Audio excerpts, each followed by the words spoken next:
Ok. Entonces, les pido que tienen todavía ustedes tiempito ahora, por favor, antes de empezar con darles un trabajo por grupo, porque espero que ya hayan organizado prácticamente todos sus grupos. Tenemos que ya que definirlos, ¿no? Creo que no han nadie todavía, ningún grupo ha mandado su constitución y quienes forman parte de este grupo. Pero creo que todo el mundo ya tiene el grupo asignado, ¿no?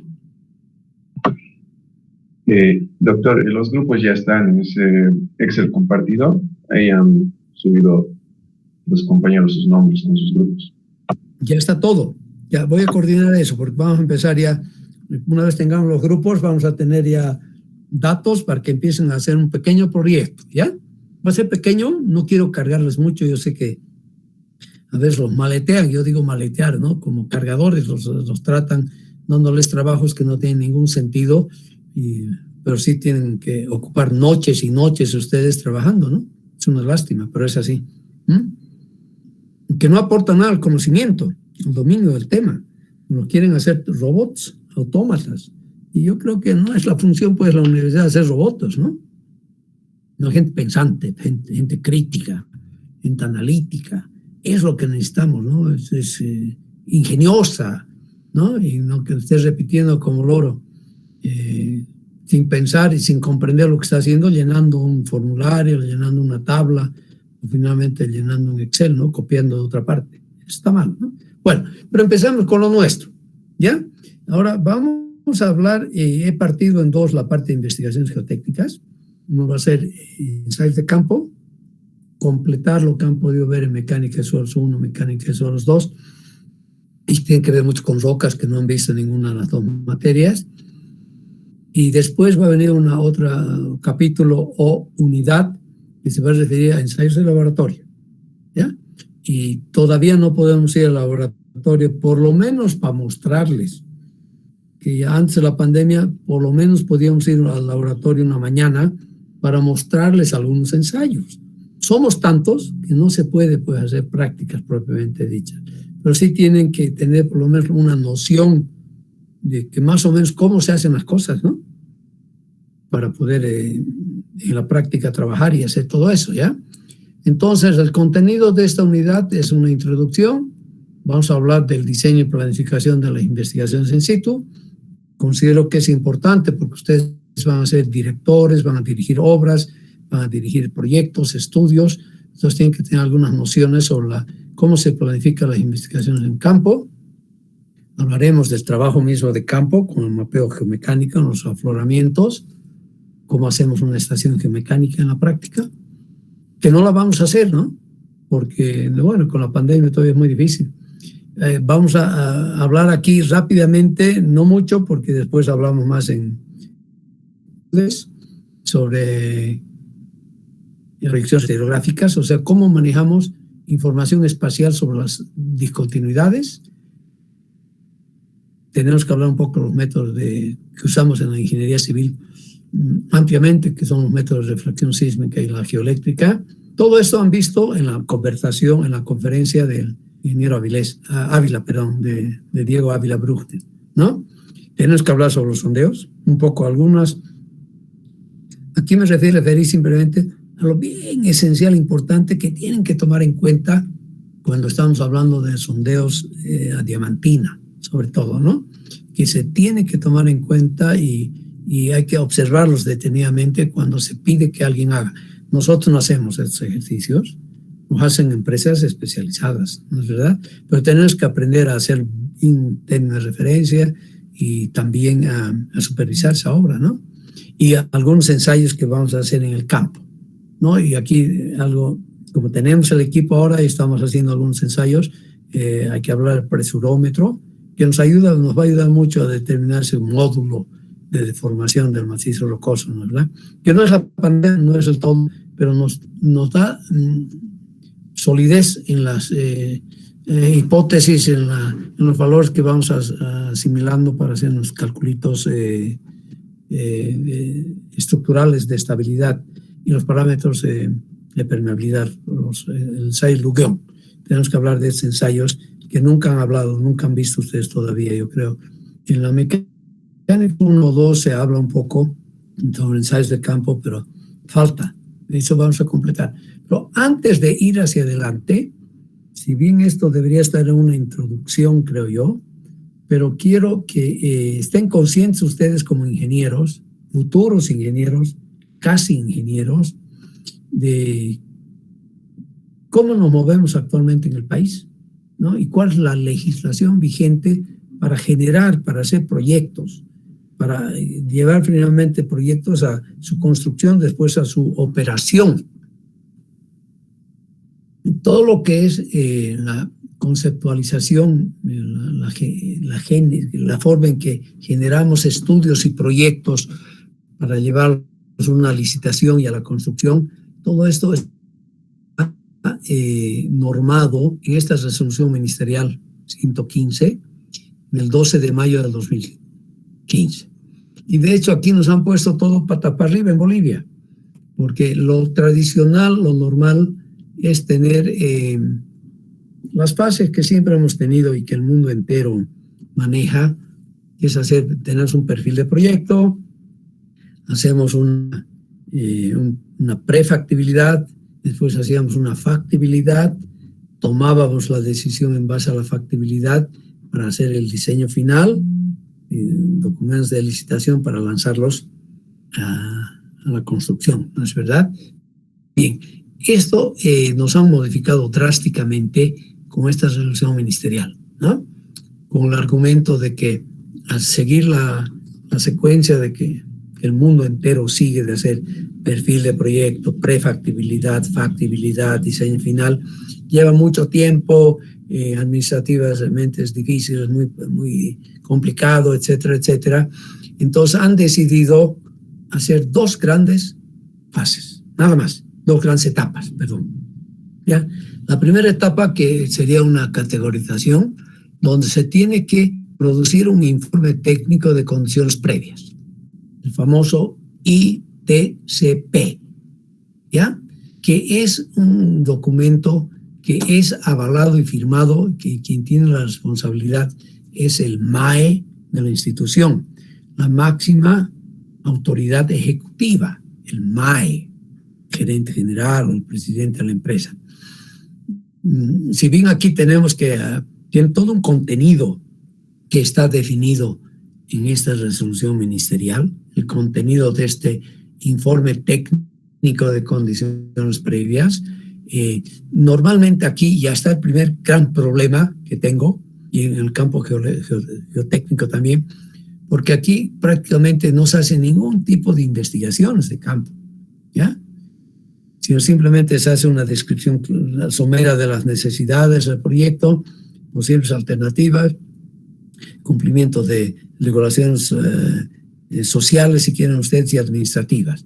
Y este informe, ¿no?, se lo categoriza en estos 3 proyectos, ¿ya?, que permiten después pasar a decir si va a ser un llave en mano o no, y hacer la segunda fase, que es el estudio de diseño técnico de preinversión, ¿ya?, donde se hace todo. Se toma aquí la decisión bajo premisas y conocimiento muy deficiente de las condiciones del proyecto, sobre todo si vamos a hablar de infraestructura básica, ¿no?, de infraestructura básica con carreteras, puentes, presas, centrales hidroeléctricas, etcétera, etcétera.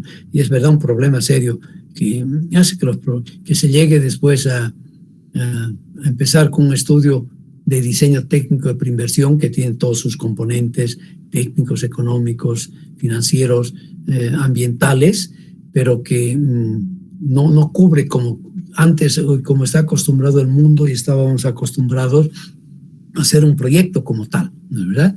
Y aquí se define entonces si el proyecto va a ser llave en mano o no. Cuando se dice que va a ser llave en mano, que es lo menos aconsejable para cualquier país desde mi punto de vista, desde mi modesto punto de vista, se tiene que hacer además un informe que justifique la conveniencia técnica de un proyecto llave en mano. Muchos de los proyectos, la mayoría que hemos hecho los últimos 10 años, 10, 12 años, 15 años diría yo, son llave en mano. O sea que usted le da al contratista para que tenga que hacer la ingeniería y bueno, y hay grandes problemas, evidentemente.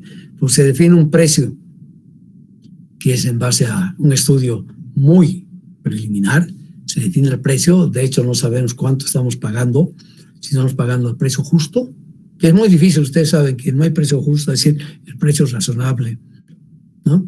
Con la estadística mundial nos muestra que que un proyecto llave en mano cuesta normalmente un 30% más de lo que debería costar un proyecto hecho convencionalmente, un contrato normal, ¿no? Donde se paga eso vamos a ver al final, en los túneles se puede hablar algo de eso, donde se paga simplemente a través de la definición de los precios unitarios y las cantidades realmente ejecutadas, con todo la supervisión y la fiscalización del proyecto, ¿no es verdad? O sea, los llave en manos conllevan, de hecho, un gasto mucho mayor a lo que debería costar la obra.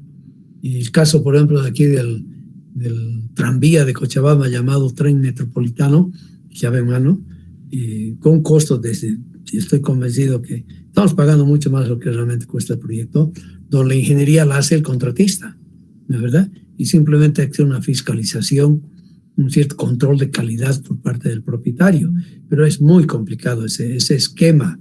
No da, pero bueno, ya hemos optado por eso porque se dice que es mucho más práctico, más rápido, y al final no es pues ni más rápido ni más práctico, ni sobre todo no cuida los centavos, el dinero que tiene la sociedad boliviana para financiar sus proyectos, ¿no? Pues se paga de más, ese es el gran problema.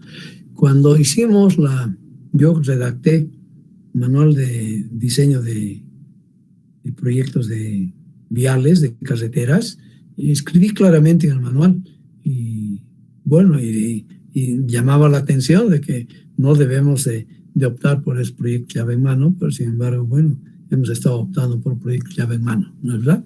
Bueno, pero aquí andamos un impasse. Y finalmente, entonces, aquí no hay que olvidarse que para llegar a la licitación hay que ver toda la parte legal, la parte de aspectos sociales, la parte de aspectos legales, para llegar a la licitación después de haber hecho el estudio técnico.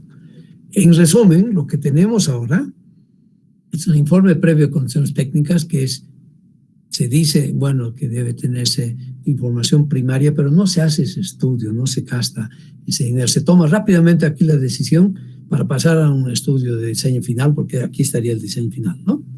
Y para la licitación. Resultado de todo eso es que hemos tenido varios proyectos con estudios deficientes que han ocasionado mucha dificultad en la construcción de la obra. Les voy a dar solo un ejemplo y seguramente alguno de ustedes tal vez ya a fin de año me va a poder acompañar a ver los trabajos de la presa La Angostura cerca a Omereque. Voy a dar prioridad además a los estudiantes que sean de la zona, que sean del Cono Sur, Aiquile, Omereque, tal vez Misque, Pasorapa. Se está empezando la obra, tengo que estar esta semana un rato a ver algunas cosas. Mire, tenemos un año de retraso, porque si bien se hizo el estudio con la legislación anterior al 2015, tenemos un estudio llamado TESA, que sería el diseño final, ¿no? El estudio de TESA, técnico, económico, social y ambiental era, ¿no? Pero con tantas deficiencias, con trabajos tan pobres en la geotecnia, en el tipo de presa, en la fundación, que estamos con un año de retraso para empezar la obra. O sea, se ha tenido que hacer un nuevo diseño prácticamente de la presa y se ha tenido que incrementar los trabajos geotécnicos para tener mayor información, para poder tener un buen diseño. Es un proyecto de riegos muy importante para esta zona, que se benefician los agricultores de Omereque, donde tenemos déficit muy grande de recursos hídricos y de agua para la agricultura, ¿no es verdad? O sea, pero ese es el procedimiento que estamos siguiendo. Y ha reemplazado lo tradicional en el mundo entero. Si usted agarra un libro, estudian, va a ver que nos dicen, bueno, aquí tenemos claramente estas etapas, ¿no? secuencialmente, y tomamos la decisión después de haber hecho un estudio de factibilidad y ya está sustentado sólidamente en estudios integrales y más grandes de campo, en la geología, la geotecnia, en todo lo que es la hidrología, no es la mucho más completo. Aquí no. Aquí son estimaciones someras que se hace y con eso se toma la decisión para ir al diseño final, ¿verdad?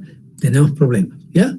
Bien, esos son los dos grandes estudios que tenemos que hacer finalmente, ¿no? Lo que les muestro acá, lo que tiene que haber necesariamente en cualquier proyecto. Y además, no se olviden que hay que cumplir con todas estas, lo que pide la ley como tal, ¿no? Esta sería la secuencia y eso corresponde ya a las diferentes 21 componentes que debe tener un proyecto, ¿no? En este caso, un proyecto de preinversión como tal. Es que tiene que ser completo. Y ustedes deberían estar preparados para participar activamente en toda esta secuencia de proyectos. Y aquí un poquito la parte de planificación, San Simón, estamos con dificultades, ¿no? Definitivamente. Tenemos que trabajar mucho más, donde vamos a hacer hincapié entonces en herramientas de evaluación, que es la parte de impacto ambiental, que corresponde a la 12 y la 13, y aquí, bueno, aquí entran los 12, 13, 14 y siguen la 15, ¿no? Que son bien importantes para nosotros. Es tres componentes de ese estudio, ¿no? La evaluación y gestión de riesgo, fundamental ahora para nosotros, y la evaluación económica, y debemos hacerla bien. La evaluación económica con precios, sombras, etcétera, etcétera, que lamentablemente no los enseñan a ustedes, ¿ya? Pero bien, estamos en una situación bien especial en Bolivia entonces, ¿no? En lo que se refiere a los estudios. Pero no nos perdamos más porque nosotros estamos yendo hacia lo que nos interesa. ¿Y qué es lo que tenemos que hacer para tener una planificación bien hecha de obras civiles de infraestructura en general? ¿No es verdad? Que ahí estamos nosotros, los ingenieros civiles sobre todo, ¿no? Aunque mucha gente, muchos de ustedes se dedican a mención a estructuras y sobre todo un gran énfasis en edificios, ¿no? Simplemente edificios para, claro, resolver problemas de vivienda, sobre todo la vivienda con los edificios grandes, infraestructura de educación, infraestructura de salud, sin duda. Y tenemos muchas otras obras de infraestructura mucho más grandes y lindas. Las voy a mostrar en el curso, a lo largo de la historia del curso. Seguramente también las obras hidráulicas importantes que tenemos, no solo de embalses, presas, sino también en los sistemas de agua potable, ¿no? Aducción, tanques de almacenamiento, donde hay que aplicar mucho conocimiento de estructuras y todo lo que es geotecnia. Pero veamos los pasos que tenemos, los estudios. Primero, un estudio topográfico en detalle. Eso siempre van a pedir ustedes, por favor, tenemos que tener una reproducción de relieve lo más precisa posible. Hemos adelantado mucho últimamente. Hay empresas especializadas ahora que no hacen ya la topografía tradicional con la estación total, antes era el teodolito, que ustedes han visto, creo que ni siquiera ha tocado su instrumento. Estación total, como tenemos una o dos nomás en la carrera, la han visto de lejitos con las manos en el bolsillo, ¿no? Y seguramente les han mostrado también algún teodolito viejo, un Built 2 que teníamos. Esa parte estamos muy mal, nos falta mucho de equipamiento y verdad que ustedes ahí están mal preparados, ¿no? Porque tendrían, creo yo, que conocer el uso adecuado, manipulado adecuado por una estación total.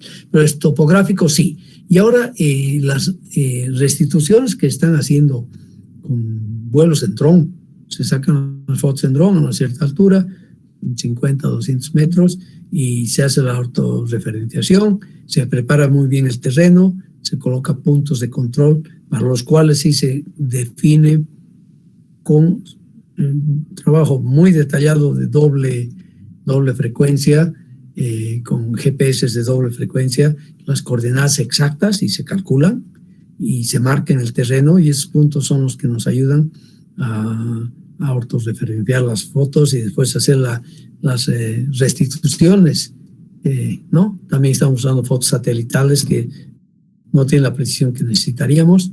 Después vamos a tener que tener siempre estudios hidrológicos e hidráulicos, estudio geológico, geomecánico o geotécnico, si quieren ustedes. Sí, estamos usando de forma indiscriminada, ¿verdad?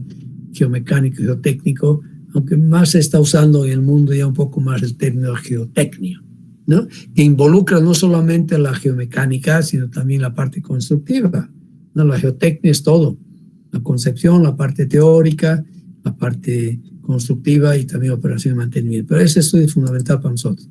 Tenemos que tener buenos estudios socioeconómicos, estudios de ingeniería de todas las obras, estructural, mecánico, eléctrico, sobre todo, ¿no? Son las tres especialidades que participan activamente en obras de infraestructura civil, algunos más que otros. En la parte, por ejemplo, si les hablo de túneles, la parte eléctrica y electrónica juega un papel importantísimo para tener todo el comando del túnel, en su ventilación, en su iluminación, importantísimo, en toda la instalación de seguridad, nos da sistemas SCADA, etcétera, etcétera, que también está ahora en obras, por ejemplo, de saneamiento básico de agua potable, ¿no? Y donde tenemos además bombas, tenemos, bueno, un montón de instalaciones. Aquí lo que se está haciendo últimamente, y no estamos avanzando mucho en Bolivia, nos falta dar un impulso, es usar el sistema BIM. Ustedes se han debido escuchar, han debido tal vez escuchar mencionar alguna clase, no sé si ya están trabajando en eso, los sistemas de Building Information Method, BIM, donde se integra absolutamente todo y está todo integrado, y para la supervisión y seguimiento de una obra es sensacional tener un BIM completo. Se está trabajando ya, eso empezó también ya hace varios años en el mundo entero, y es ya de uso obligatorio en algunos países, vecinos incluso, como en Chile. En Chile ya tiene que presentarse para ser aprobada una construcción, tiene que presentarse toda la información integrada de las diferentes disciplinas que participan, ¿no? Estudio de gestión de proyectos, vamos a hacer evaluación económica, financiera, ambiental, legal. Nosotros aquí jugamos un rol bien importante, porque de eso dependen muchas obras, la factibilidad misma de la obra, ¿no? Si se va a hacer o no se va a hacer, si es posible hacer o no es posible hacer. Y para eso, para entrar de pleno a nuestro estudio geológico geotécnico, vamos a usar las referencias en la próxima lámina, lo que propone el profesor Benjamín Celada de España. Ha sido varios años profesor de obras subterráneas en la Escuela de Minas de la Universidad Politécnica de Madrid, ¿no? Donde evidentemente allá en la parte de obras subterráneas no está en ingeniería civil, sino está en la ingeniería de minas como tal, ¿no? Y él propone lo que llama el diseño estructural activo, que es lo que les estoy presentando acá. ¿En qué consiste el diseño estructural activo, que es el DEA? En concebir el trabajo en tres fases fundamentales. La caracterización del terreno, donde hay que hacer todos los trabajos necesarios de campo, de laboratorio,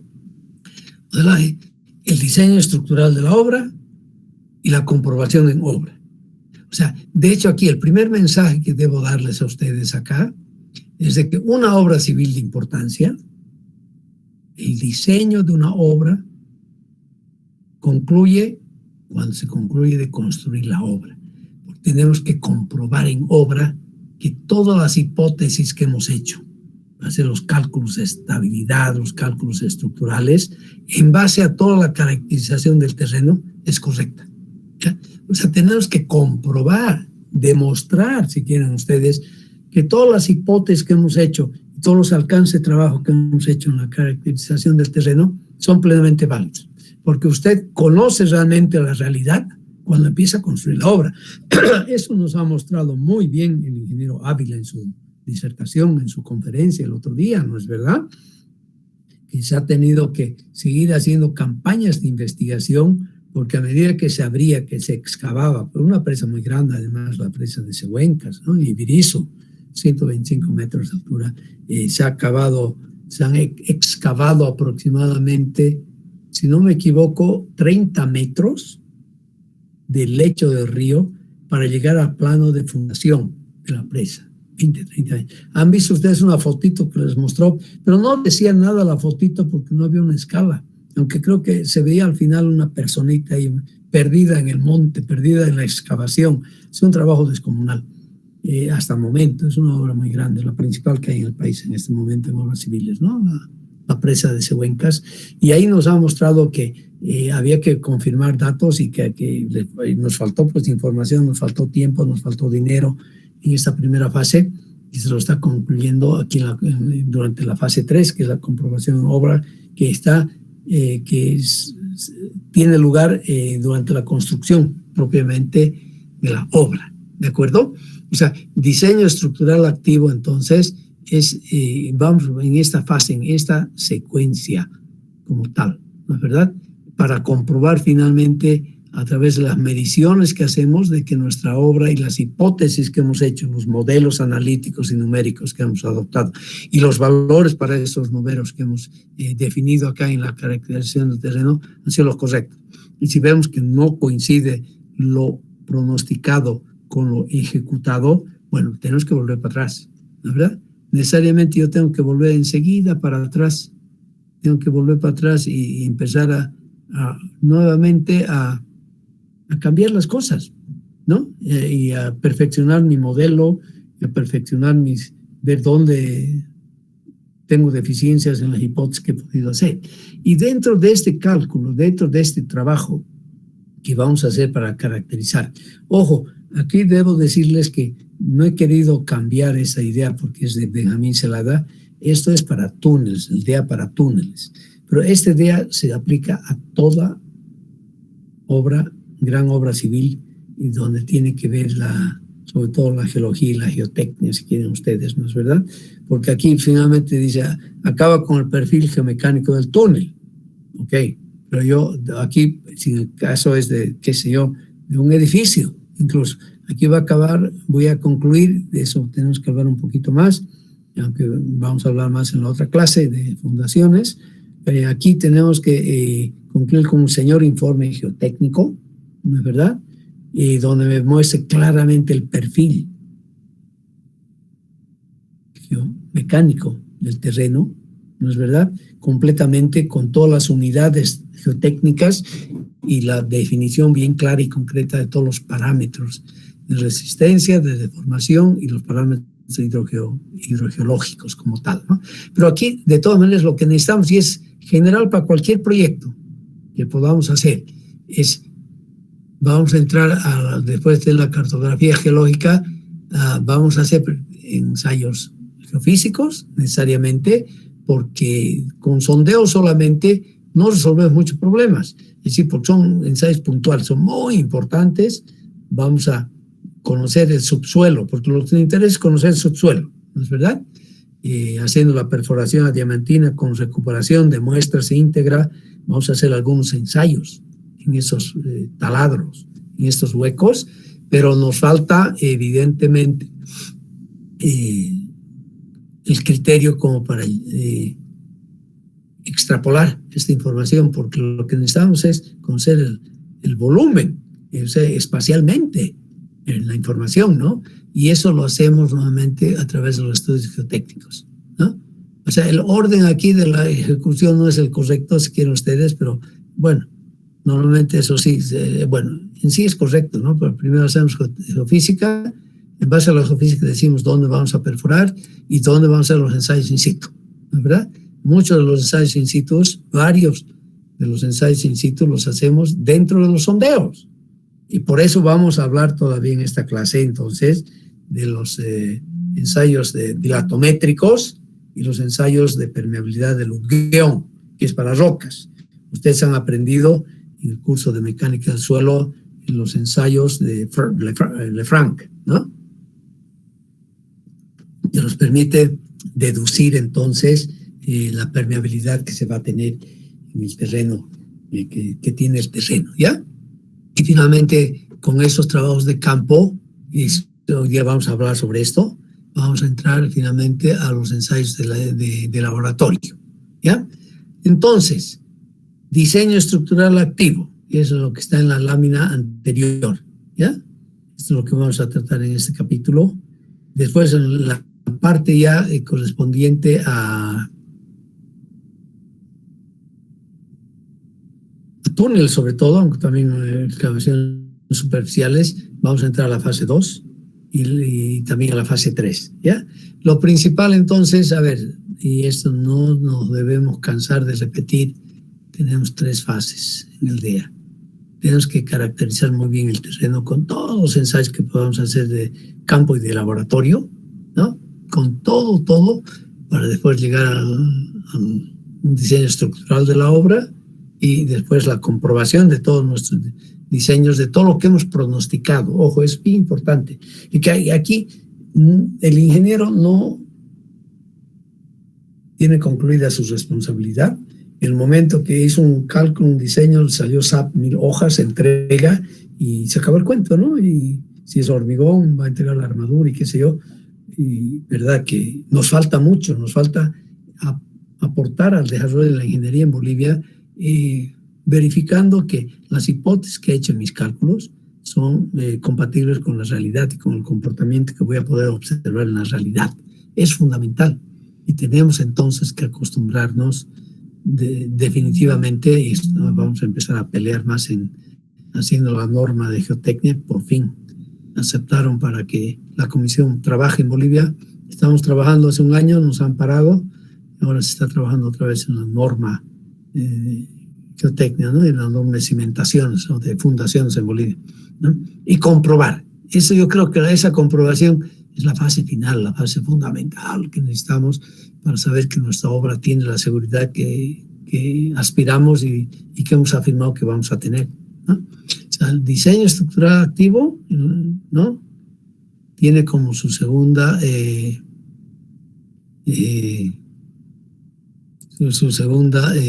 la primera fase. Eso no está tan bien redactado, oiga. Estudio geológico es la primera fase. Diseño estructural activo, no nos vamos a confundir con DEA, ¿no? Por la DEA es ahorita en Bolivia palabra prohibida, ¿no? Que era la Agencia de Control de Drogas, ¿no? Drugs Enforcement Agency, ¿no? En inglés. No, el diseño estructural activo es realmente concebir, esto lo voy a tener que cambiar un poco, no está bonito esto, porque el diseño estructural activo tiene simplemente 3 fases, ¿no? La primera fase es evidentemente la caracterización del terreno, la segunda será el diseño estructural, la tercera es la comprobación en obra, ¿ya? Antes de que Benjamín Zelada presente su DEA, ya había propuesto Galera, otro geotécnico español, también fue profesor en la Politécnica de Madrid y trabajó muchos años con el profesor Zelada, ¿no? Nos propone que en sí es lo mismo que ha recuperado Zelada, este esquema para el estudio geomecánico, que también es totalmente válido, ¿verdad? O sea, más simplificado, y eso se aplica más en general a todas las obras que podamos tener geotécnicas, ¿de acuerdo?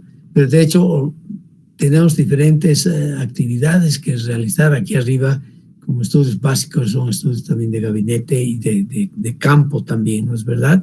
Como la clasificación, el estudio de las discontinuidades, claro que es importantísimo que entre en la clasificación. O sea, eso le falta un poquito más de didáctica si quieren, pero nuevamente lo principal es acá. Vamos a usar geofísica, sondeos, ensayos in situ, ensayos laboratorio, ¿ah? Y de aquí vamos a sacar todas las propiedades de las rocas, propiedades de los macizos rocosos, para tener finalmente un buen modelo técnico, que es lo que necesitamos para trabajar como tal, ¿verdad?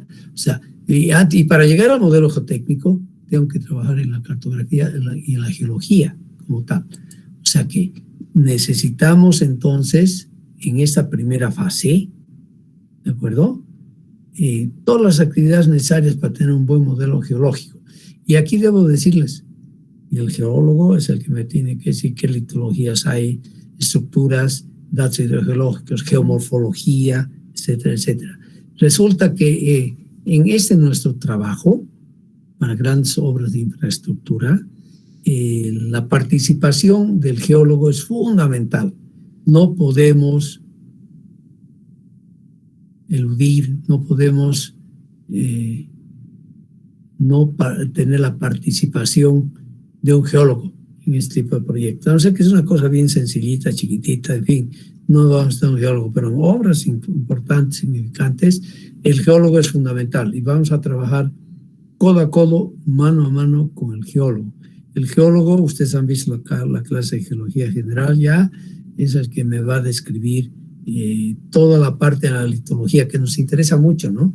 Tipo la edad de las formaciones que se van a presentar, la descripción detallada que ya la hacemos nosotros con el geólogo, ya el ingeniero civil geotécnico lo hace, ¿no? Ver todas sus estructuras, sacar todas las estaciones geomecánicas, las cuales hemos hablado hace un momento, todos los datos que me van a permitir hacer una buena clasificación del macizo rocoso, es fundamental, ¿no es verdad? Un plano geológico inicial es básico. Y para eso tenemos, bueno, algunas fuentes ya que nos permiten rápidamente identificar las formaciones geológicas en las cuales estamos pensando estudiar y proyectar una obra como tal. Una vez hemos logrado tener el mapa geológico y toda la información que vamos sacando a la caracterización del campo, vamos a hacer un modelo geomecánico o geotécnico, también lo llamo a veces. Yo voy usando los dos términos en forma indistinta, ¿no? La caracterización geotécnica, eso es mucho más difícil, ¿no es verdad? Y vamos a tener entonces que definir las unidades geotécnicas con sus propiedades mecánicas. O sea, vamos a asimilar y vamos a buscar zonas, volúmenes, la corteza terrestre, que interesantes para el proyecto, donde tenemos macizo rocoso homogéneo, casi homogéneo, con un mismo comportamiento, ¿no es verdad? ¿Ah? Y vamos a entonces la caracterización geotécnica y hidrogeológica de cada tipo de terreno va a comprender lo siguiente. O sea, cada una de esas zonas que estoy dibujando acá, 1, 2, 3, 4, 5, son las unidades geotécnicas. Las vamos a definir muy bien en el espacio, porque eso es la base después para hacer los calculitos, nuestros modelos analíticos y modelos numéricos como tal, ¿ya? Parámetros de resistencia, los tres grupos, parámetros de deformación y parámetros hidrogeológicos. Esto tiene que ser el resultado de ese buen estudio geotécnico que podamos hacer, no solamente en genérico, sino de toda y bien zonificada toda la zona donde vamos a hacer el proyecto. De hecho, por ejemplo, en Ibirizu les ha mostrado ingeniero Ávila, inicialmente vinieron expertos de otro país y hallaron que teníamos 2 unidades geotécnicas. No, yo les digo imposible, van a disculpar. Ni siquiera litológicamente tenemos 2 unidades, tenemos más unidades, ¿no? O sea que había, y nos ha mostrado muy bonito los diferentes colores verdes, Diego, de la presa de Cehuencas en Ibirizu, ¿no? O sea, hay que definitivamente zonificar esa parte de la corteza terrestre la forma más concienzuda y precisa que sea posible de acuerdo a los datos que podamos tener. Y para cada uno de ellos vamos a definir todos tipos de parámetros. ¿Ya? Este tipo de parámetros son fundamentales. Eso es lo que estamos buscando, ¿no? Que tienen que ver con, además, evidentemente, con la ley constitutiva que vamos a poder elegir después, ¿no? Es un ejemplo acá. Esto es de la túnel inconcluso todavía de Incahuasi, en la ruta Jaime Mendoza, en el sur de Chuquisaca, muy cerca ya al departamento de Santa Cruz, ¿no? Donde se tienen diferentes formaciones rocosas. Ustedes pueden ver acá, tenemos diferentes formaciones rocosas, tenemos carboníferos, tenemos devónicos, tenemos aquí terciarios también. O sea, necesitamos también la participación de los geólogos toda la estructura. Aquí ustedes pueden fijarse, evidentemente, estamos hablando de un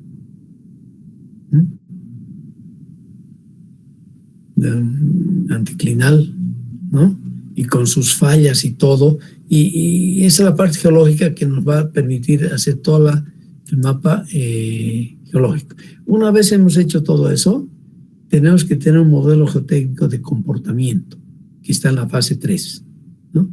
Tenemos que verificar una vez más con diferentes zonas que vamos a caracterizar, y nos va a pedir si hacer un programa elementos finitos, o porque analíticamente no podemos hacer eso, y vamos a tener que definir muy bien cada una de las zonas que se deben considerar en los análisis, y de aquí vamos a hacer todos los fenómenos de la excavación, vamos a simular, ¿verdad? Y vamos a medir, hay que auscultar, ¿no? Y eso vamos a hacer con análisis tensodeformacionales, que llamamos, ¿no? O sea, durante la construcción y después de la construcción. Aquí simplemente quiero llamar la atención y decirles que una obra no se acaba nunca, así, ¿verdad? No se acaba nunca, porque una vez hemos diseñado, hemos construido, hay que hacer seguimiento y control, ¿no? Y junto con la operación y mantenimiento de la obra, ¿no? Para estar tranquilos y saber que la obra está cumpliendo y sigue cumpliendo plenamente sus compromisos. Además, algo que no tenemos, no captamos en los análisis, en los cálculos, es el comportamiento en función del tiempo, lo que llamamos comportamiento reológico.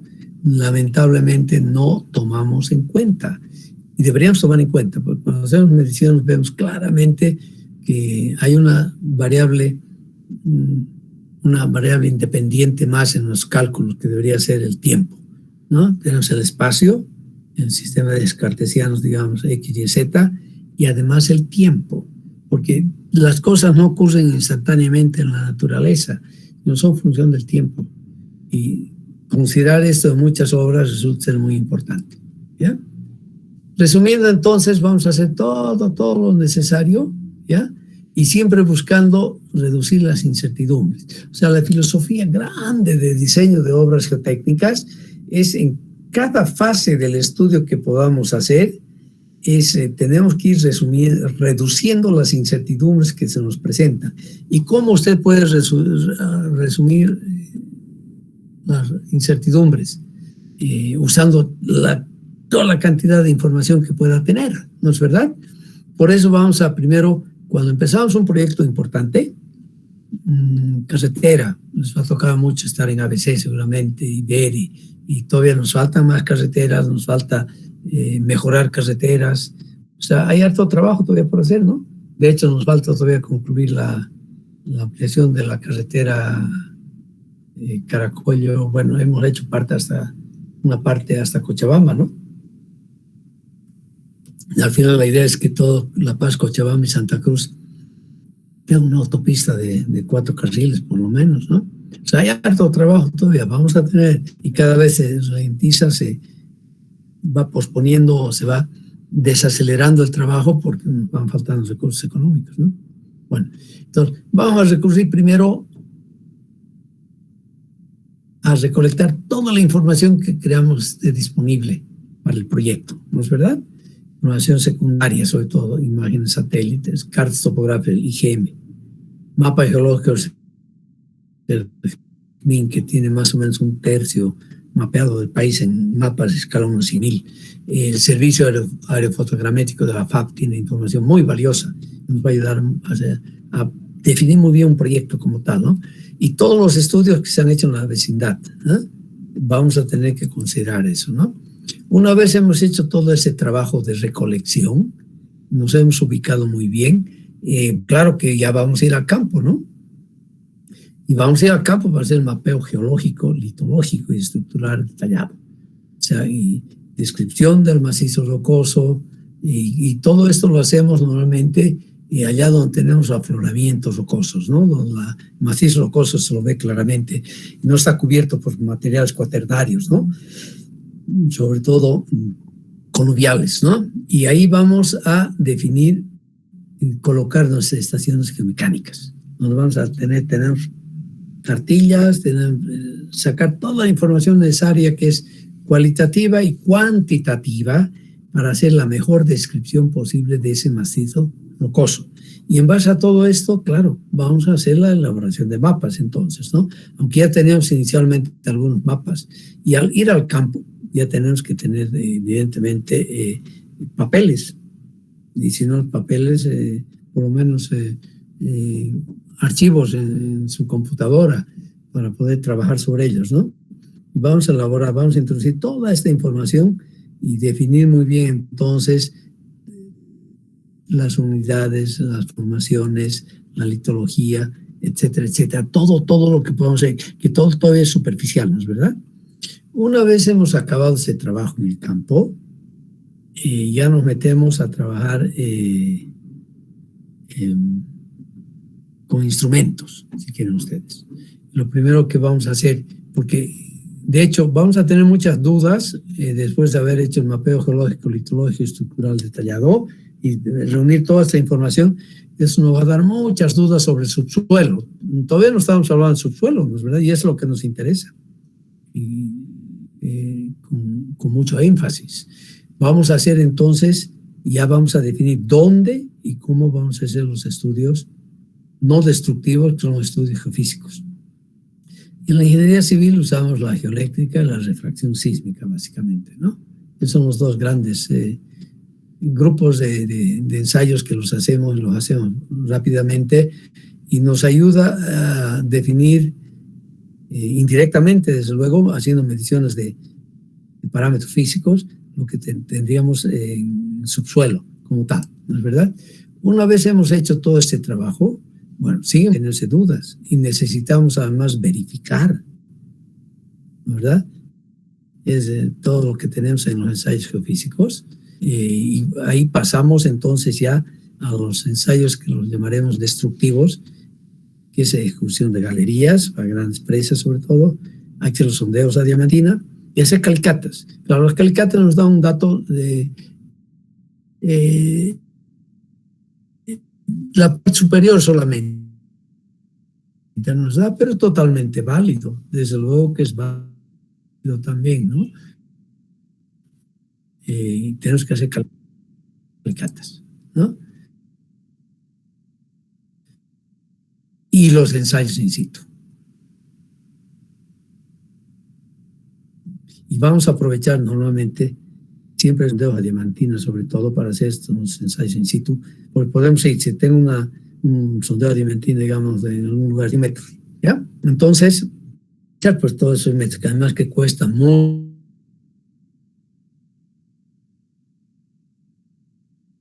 dinero hacer un sondeo de diamantina. Grosso modo, les digo, de acuerdo a la ubicación del proyecto, estamos entre 150, 160 dólares y 200 dólares y a veces más. Entonces tenemos que hacer, sacarle el jugo. Y vamos a hacer eso haciendo ensayos in situ y nómetros como tal, ¿no? ¿Ya? Ok. Entonces, nunca nos vamos a olvidar que todo trabajo de planificación, del diseño y planificación de una obra, es función evidentemente del tipo y del tamaño de la obra. O sea, es un trabajo hecho a medida para cada obra. Dicen en inglés tailor-made, ¿no? Hecho por el sastre, o sea, a medida.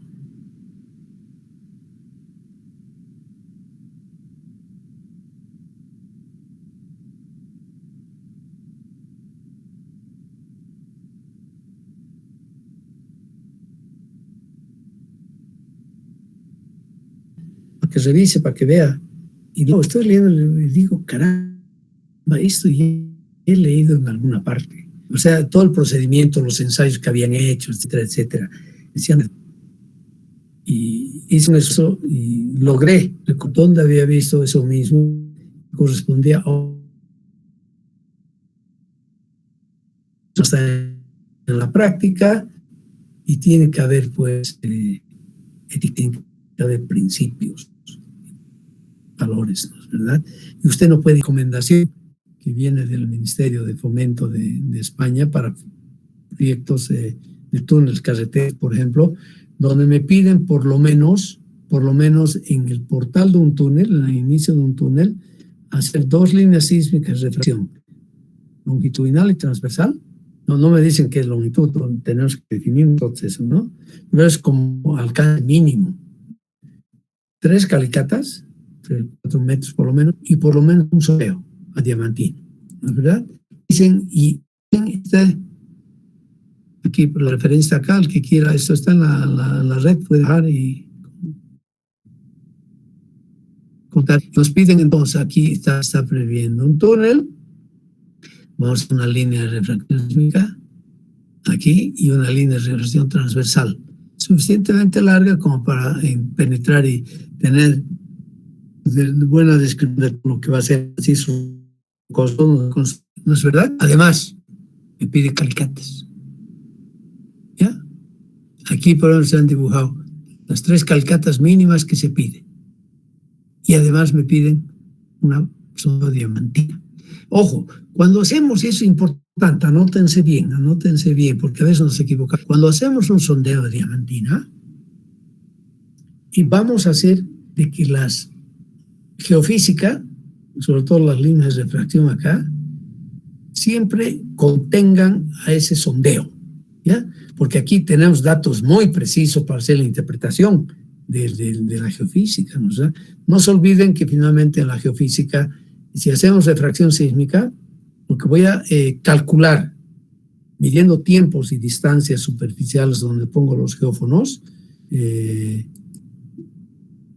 voy a calcular velocidades de propagación, ¿ya?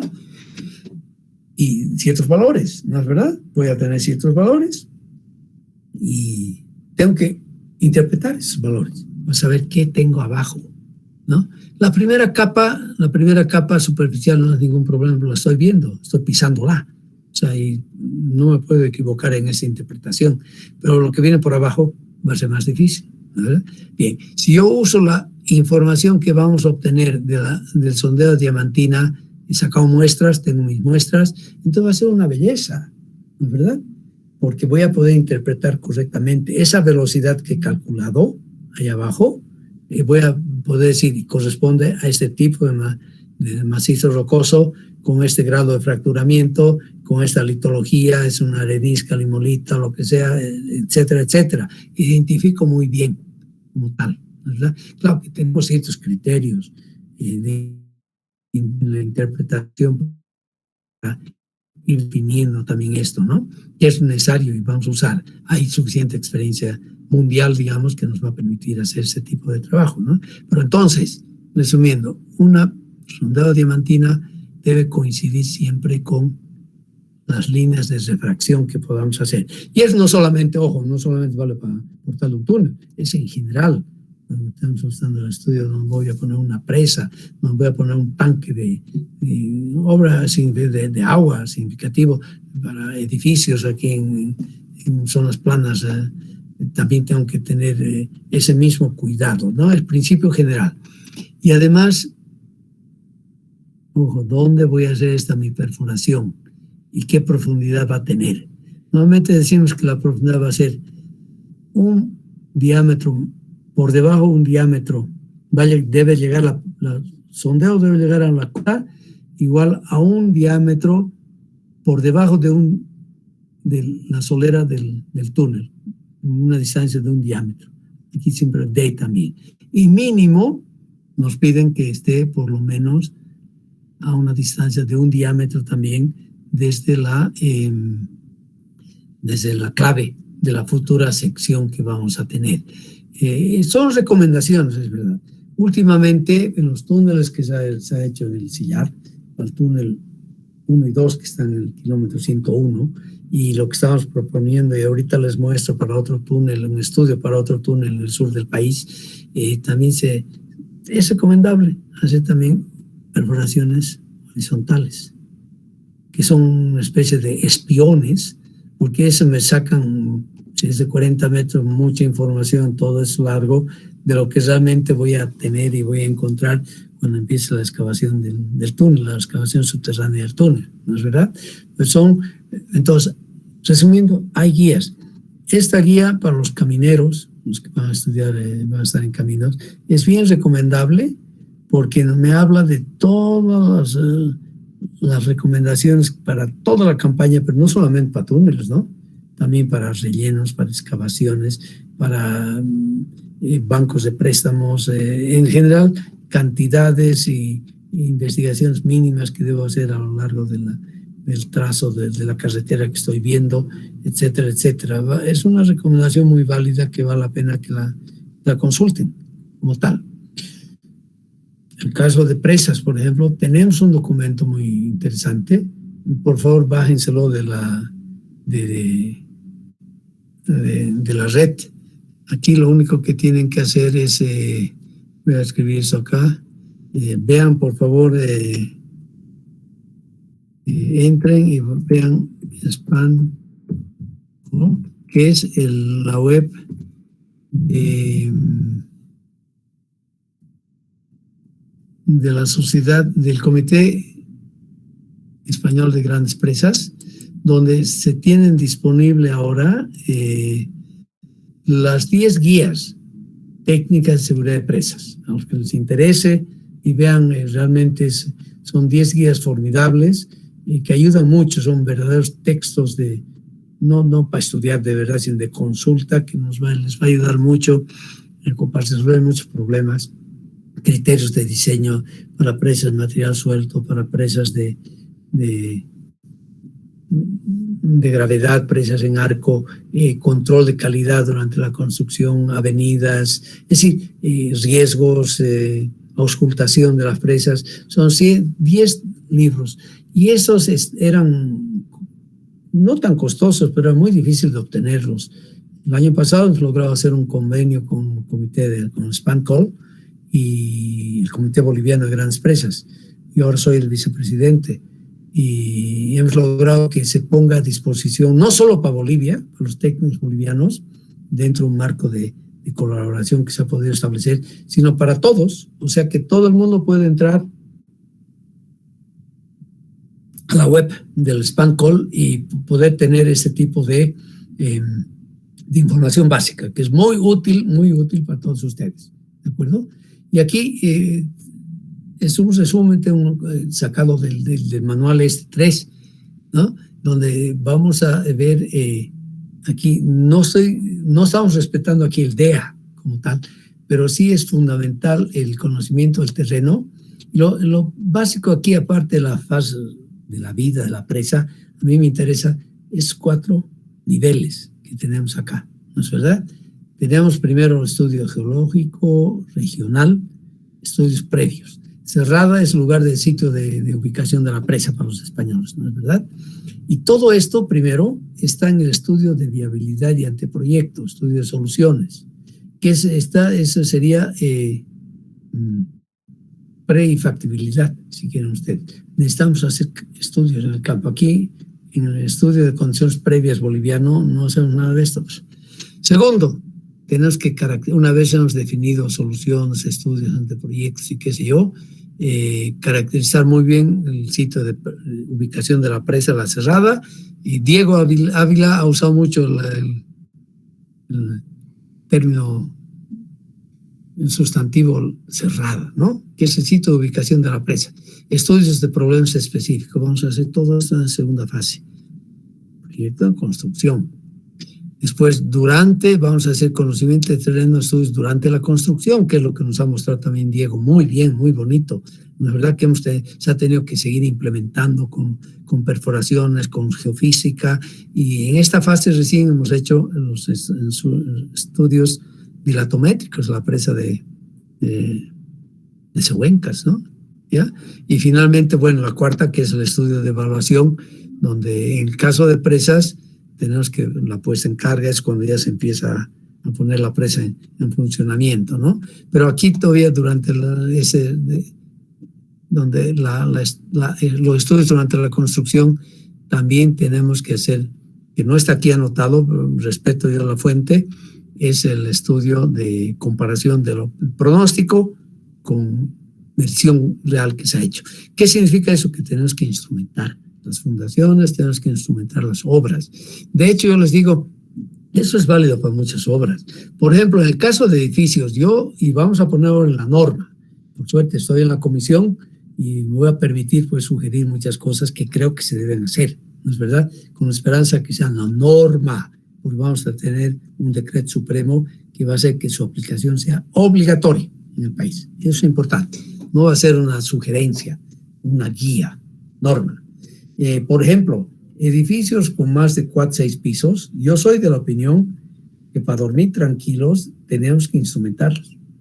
Tenemos que poner algunos en pequeñas celdas de presión, por ejemplo, en un par de zapatas de fundación o de la losa radier, de acuerdo a la fundación que se tenga, etcétera, y hacer la medición real de las presiones reales que se van a tener ahí en esa fundación.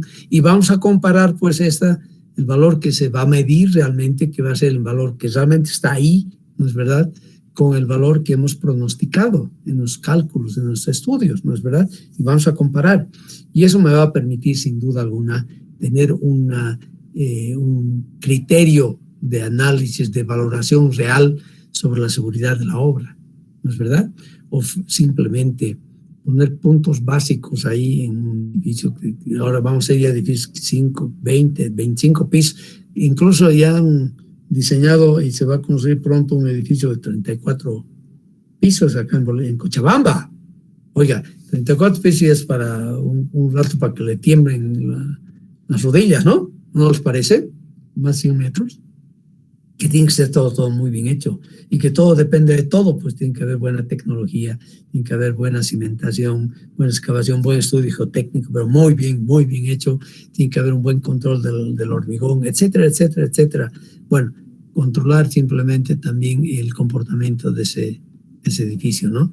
Porque a más de 10 pisos, que son 30 metros, y se tiene ya fuerzas bien grandes de viento solamente, y hay que hacer un buen estudio entonces y ahí en la fase de estudios incluso ustedes van a tener que hacer un buen estudio sobre las fuerzas horizontales debido al viento, ¿no? Y estudiar qué va a pasar ahí, pues, y como eso no es una fuerza constante, estática, es una fuerza dinámica, el viento, por ejemplo, sin hablar de sismos todavía, entonces tendría que poner algún aparatito ahí arriba, ¿no? Tendría que poner ahí un aparatito que me permita ver cuál va a ser la vibración de esa obra, y no solo la vibración, sino también los desplazamientos que va a tener durante esa vibración. O sea, tenemos que acostumbrarnos, en resumen, yo soy un temático en esa hora y el tema de mi día siempre es, hay que instrumentar las obras, hay que instrumentar. Hemos avanzado mucho en presas. Hemos hecho tantas presas en Bolivia pequeñas y con tanta deficiencia además, pero nunca se les ha ocurrido colocar un pequeño instrumento para, por ejemplo, pisiómetro por ahí y por allá para ver cómo están las presiones hidrostáticas, ¿no? Para ver si la obra se está portando razonablemente, o colocar ahí un inclinómetros, ¿no? O para saber cómo anda las deformaciones internamente. La primera presa muy bien hecha, debo reconocer, y con todos los adelantos de la técnica y del estado del conocimiento en este campo, es sin duda la presa Miscun, ¿no? Ya han debido verla ustedes alguna vez, espero les hayan explicado mejor. Estaban en cursos o empezando sus estudios de ingeniería, lamentablemente. Realmente presa muy bien instrumentada. Se tiene 189 instrumentos instalados en la presa, ¿no? Para monitorear todo, y todo un sistema de adquisición de datos formidable.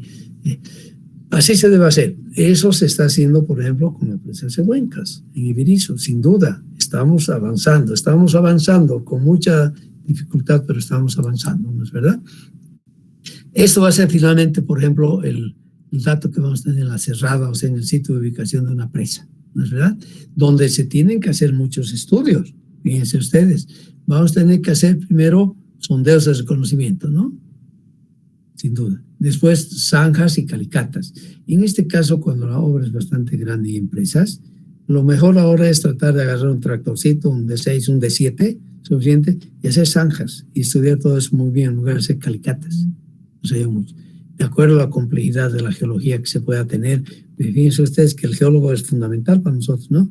Se tienen que hacer galerías, donde vamos a hacer ensayos de carga, de corte y de carga, galerías.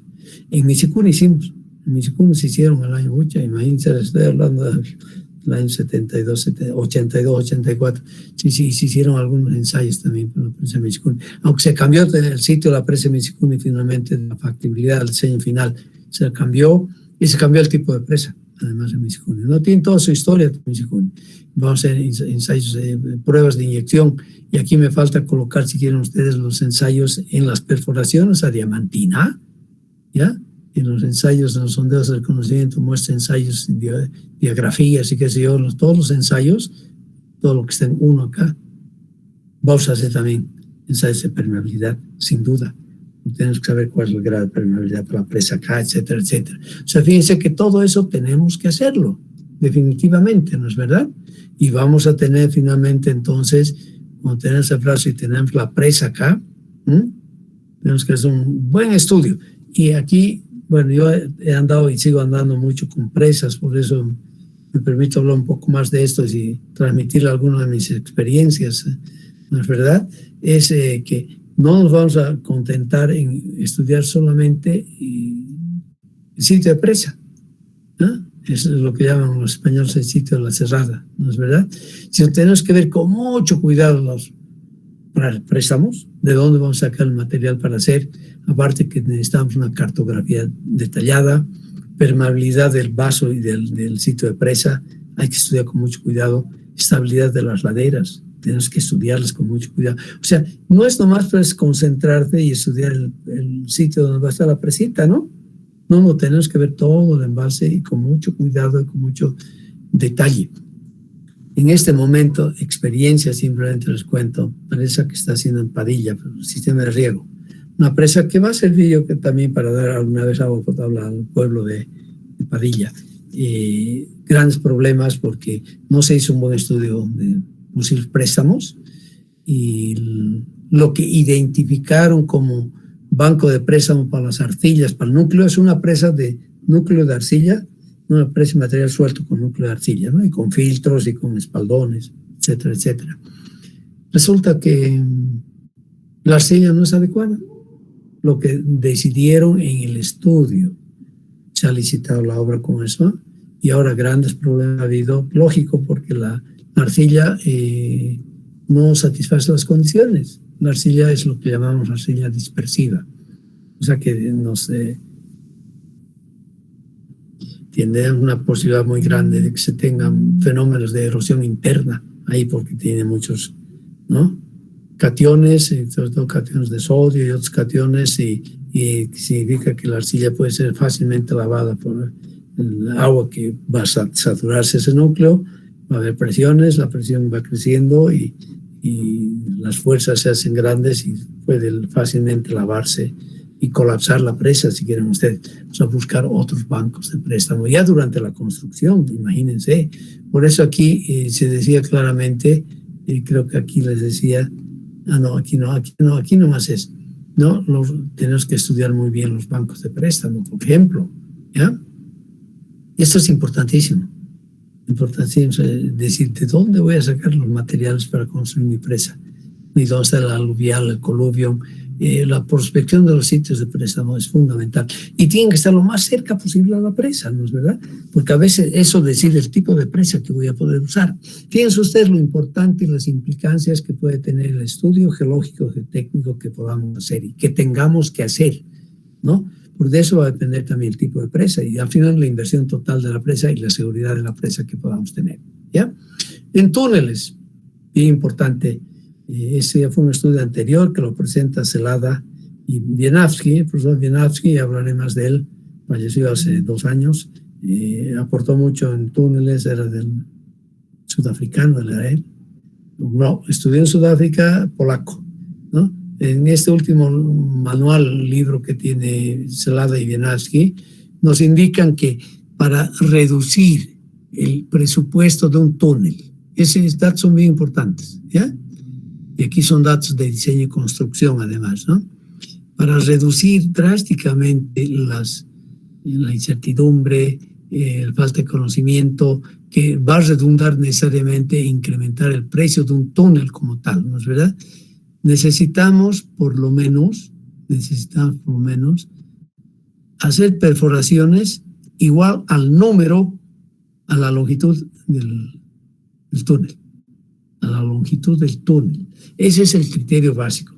Lamentablemente hemos estado haciendo túneles acá, nos han dado 5%, 10% de la longitud del túnel para hacer perforaciones, ¿no es verdad? Lógico que vamos a tener tanta incertidumbre que al final va a redundar eso en una elevación del costo inmensamente grande como tal, ¿no? Es un caso típico. Cuando hablemos en túneles, les voy a presentar.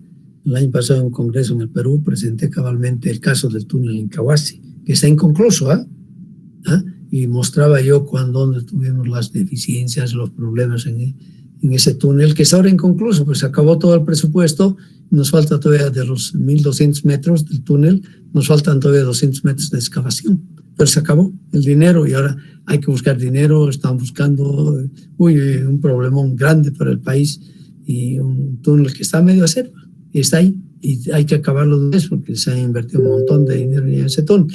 O sea, conclusión mire este grafiquito bonito. A partir más o menos de 100 metros, o sea, 100%, o sea, de la longitud del túnel, ¿ya? Longitud acumulada de los sondeos, eso, ¿no? Total, estaríamos muy bien, estaríamos contentos, ¿no? Porque vamos a reducir tremendamente las incertidumbres. En este caso, fíjense, como promedio, estaremos aquí pues un 5, 6%, no más, que sería ideal, ¿no es verdad? Pero eso es bien típico. Cuando planificamos, entonces, estamos hablando de planificación, investigación in situ. Cuando hay túneles, hay que decirle, pues, señor, vamos a hacer un túnel, de acuerdo, ya está decidido, el túnel es viable, es una solución real para salvar este obstáculo, etcétera, etcétera. Entonces, hagamos bien las cosas, hagamos un estudio y hagamos suficientes perforaciones y sondeos a diamantina para cabalmente reducir esa incertidumbre que tiene el proyecto. Porque, ojo, no es nomás decir, esa obra está costando el doble, por lo tanto se han robado un montón de plata. No, aquí no hay que buscar la explicación en forma tan fácil y demagógica, ¿no? Así, ¿verdad? Puede haber malos manejos, otra cosa. Pero si tenemos un mal estudio, tenemos un malos modelos, ¿no es verdad? O sea, hemos hecho predicciones equivocadas, lógico que vamos a tener problemas durante la construcción. En el caso de Misicuni, por ejemplo, no tuvimos eso. Bueno, es un túnel más pequeño, ¿no? Diámetro más pequeño de excavación, 4,2, pero es un túnel muy largo. Son 19,2 kilómetros de túnel de trasvase, más 300 metros de la ventana de acceso de Calio. Son 19,5 kilómetros de túnel que se han hecho para Misicuni, para hacer todo ese trasvase de aguas, ¿no? Y así, ¿verdad? No hemos tenido problemas. Y costó. Ha sido que hubo gente que dirigía muy bien el proyecto. La parte administrativa, su presidente en ese entonces, un connotado ingeniero boliviano que tiene principios y valores. Y logramos participar siempre en ese proyecto, que el túnel se lo haga a menos del costo que teníamos estimado, porque el costo, la estimación de ese costo del túnel, yo la hice en 1992, hicimos todo el trabajo en base a unos diseños de Electromat de Suiza, y se logró construir el túnel a un precio mucho más bajo, ¿no? Pero después ocurrieron movimientos esotéricos, que todo el dinero que estaba en el presupuesto que sobró al final desapareció. No, es otra cosa, les voy a contar cuando estemos en el capítulo de túneles, ¿sí? Finalmente, algo que debo decirles acá, cuando hacemos la planificación de la investigación, tenemos que hacer sondeos, perforación, que me permitan tener muestras de todas las formaciones rocosas que pueda tener en este túnel, ¿de acuerdo? Es un ejemplo muy bonito, bien tradicional de Bienach, que lo presenta, donde hacemos excavaciones. No necesariamente vamos a llegar a los túneles profundos están 150, 200, 300 metros de profundidad o más. Imposible que podamos llegar exactamente al lugar del túnel. Pero sí, yo necesito, una vez hecho bien el modelo geológico, miren la importancia del geólogo aquí, ¿no? Sus diferentes formaciones que vamos a tener es, de acuerdo al acceso que pueda tener además, es ubicar pozos con inclinaciones y longitudes definidas que me permitan sacar la información de tal manera que yo pueda cubrir toda la longitud del túnel en mi pronóstico. Pero yo voy a partir de la premisa acá, y es la única hipótesis que vamos a hacer, de que las rocas, si una vez están bien definidas, y el geólogo es el que nos da este dato, ¿no? Las diferentes capas, las diferentes formaciones que tenemos acá, ¿de acuerdo? Entonces, los datos que yo encuentro aquí de las muestras que vamos a sacar de acá, las puedo inferir, van a ser muy parecidas a las que hay acá. Puede haber alguna diferencia, es verdad, pero no va a ser mucho. Entonces yo puedo cubrir, así de esta manera, cubrir toda la longitud del túnel, ubicando lógica y racionalmente las diferentes perforaciones a diamantina, los sondeos a diamantinas, y aprovecho evidentemente en hacer también sondeos horizontales, ¿no? Los portales que podemos hacerlos. En la tecnología avanzada ahora podemos hacer túneles mucho más largos, y claro que vamos a tener evidentemente una desviación. ¿Y por qué voy a tener una desviación? Por la gravedad, porque todo el varillaje tiene su cierto peso. Llegó un momento, toda esa varilla, aquí doy el empuje y la rotación, pero tiene su peso, ¿no? Y se está apoyando aquí en este punto inicial y en la cabeza, en la corona de corte, ¿no es verdad? O sea que y es una fuerza entonces grande que estoy introduciendo acá, que la gravedad finalmente, todo el peso de este varillaje se apoya en la parte inicial y en la cabeza. O sea, esta fuerza vertical aquí, que es el peso de todo el varillaje que estoy usando, se va haciendo cada vez más y va haciendo de que esta cabeza se vaya desviando, ¿no? Se vaya bajando un poco. Bueno, entonces hay que tomar en cuenta eso y se define dónde va a estar. Les muestro aquí hasta un ejemplito directo que recién en trabajo estamos en esto porque no tenemos todavía permiso de ir a hacer las perforaciones. Es en el Aguarahue, es en la carretera que une Campo Pajoso con Caraparí. Y fíjense esta carreterita de linda, ¿no? Tenemos que salvar la cordillera del Arahue, la serranía del Arahue. Venimos por acá y bajamos y bajamos, ¿no? Y mire, todo esto se trata ahora de salvar toda esta subida, aunque aquí ya no se ha ido a la cresta máxima porque había aquí esta falla grande, ¿no? O sea, este escarpe, pero vamos a reducir todo este camino aquí con un túnel, aquí desde este punto hasta este otro punto, ¿ya? Y se ha planificado entonces los sondeos que vamos a hacer acá, que esperemos hacerlos pronto. Y al final hemos decidido, bueno, los portales, como les mostraba aquí en cierta medida, fíjense ustedes, claro que inspira ver esto un poco, ¿no es verdad? No es que uno está plagiando, pero inspira el criterio básico. Ahí está el criterio que tiene que tener usted. Ustedes son ingenieros civiles generalistas que van a estar en todo, ¿no es verdad? Como generalista, porque aquí, si bien tenemos una mención de estudios, pero igual van a estar metidos en muchas actividades que hacer. Entonces, aquí en el portal que es el portal que está al oeste, al este, o sea, es el Campo Pajoso, se llama, Caraparí está por acá. Estamos previendo hacer un pozo, un sondeo de 200 metros horizontal. Bueno, ojo, les debo decir que este túnel va a tener 1,2 kilómetros de longitud. Lo ideal sería que nos dejen perforar 1.200 metros, ¿no es verdad? Bueno, con peleando, vamos a llegar a 500 metros. Si ustedes suman estas longitudes, van a ser 500 metros. Aquí va a ser un pozo horizontal. El 2 va a estar aquí encima, plagado, y va a ser vertical 50 metros. Queremos estudiar, de acuerdo a la geología que tenemos, todas las formaciones tenemos que cortarlas. Y también un horizontal, vamos a hacer aquí un horizontal No, aquí no, oye, aquí me he equivocado. Aquí tengo vertical. No, perdón. Sí, el 3 no. Aquí no lo vamos a hacer horizontal, sino inclinado. 70 metros, 45 grados, ¿no? 70 metros. Más aquí no podemos conseguir información. Pero la geología, el geólogo nos ha mostrado claramente, y aquí hay una especie de deep slope, ¿no es verdad? Y aquí acceder a toda esta parte nos costaría un dineral porque tenemos que hacer caminos, el tiempo, etcétera, etcétera. Pero sabemos, y a ciencia cierta, el geólogo ha caminado suficientemente en la zona y sabemos que aquí tenemos unas capas genéricas de donde aquí está esa estratificación.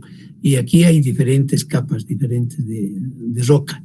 Entonces hemos decidido hacer, para estudiar este túnel, haciendo la inferencia que aquí va a ser más que vertical, va a ser horizontal. Aquí hace un momento les decía que vamos a hacer una inferencia aquí siguiendo los estratos, ¿no es verdad? O sea, todo lo que encuentre yo acá, lo voy a poder inferir acá al túnel, llevar toda esa información. Y me da cierta certeza, me reduce totalmente incertidumbres, ¿no? Lo mismo vamos a hacer acá, en este túnel, y vamos a hacer las perforaciones acá. Y las vamos a hacer inclinadas de tal manera de cortar al máximo. Todo es paquete, porque aquí tenemos una serie de paquetes diferentes de esas formaciones, ¿no? Entonces vamos con todos esos pozos aquí, el 4, 5 y 6 inclinados, vamos a poder inferir toda la información que encontremos acá, la vamos a inferir hacia el túnel. Y así vamos a tratar de cubrir toda la longitud del túnel, basándonos en esta información que vamos a obtener acá. ¿Ya? Bien. O sea, el trabajo de planificación del trabajo, sobre todo de sondeos y de geofísica, es bien importante, y realizarlo en el campo después de haber hecho trabajos de campo. Aquí podemos hablar algo sobre las tomas, que tienen que ser representativas, lógico, si no, por eso estamos definiendo dónde hay que perforar para que sean representativas, ¿ya? Que nos permiten caracterizar muy bien la roca, ¿no? Y su estado de alteración, estado de fracturamiento. Este es un problema serio, siempre tienen que estar adecuadamente tomadas, ¿no?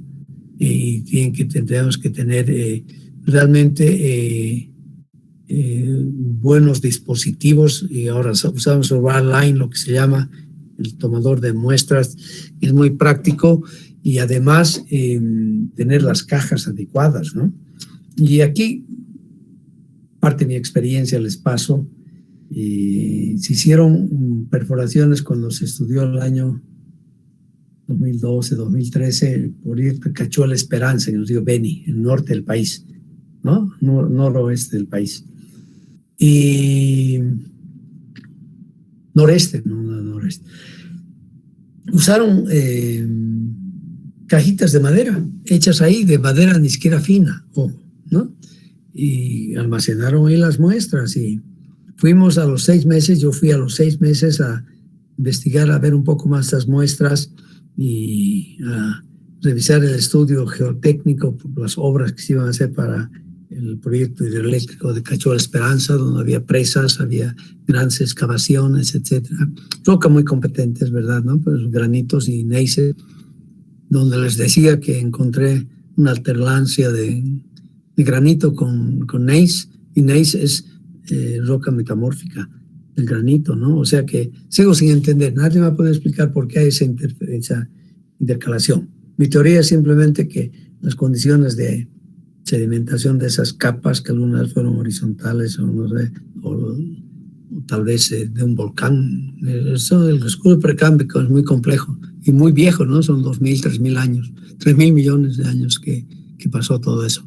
Bueno, pero las cajas estaban totalmente podridas, trópico, alta humedad, muchos bichos, y la primera caja que quise alzar se desfondó y se me cayeron todas las muestras, ¿no?